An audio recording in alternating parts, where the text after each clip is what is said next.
এখন তো তোর দুকা দিন আল্লাহ সুস্থ করে দাও। এক কাম করে একটু পরে তোর দোয়া দে। আজান দিতেছে, নামাজটা পড়াই। হে আল্লাহ, আমার শরীরটাকে আল্লাহ আপনি সুস্থ করিয়া দিন।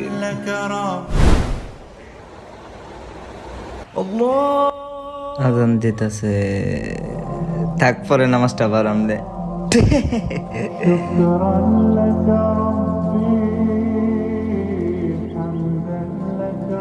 ও মামা, চল আমরা একদিন কক্সবাজার ট্যুরে যাই। কক্সবাজার যাবে? ইনশাল্লাহ এই সপ্তাহের ভিতরে দিয়ে চেষ্টা করবো। ইনশাল্লাহ কিছু কিছু কস না ক।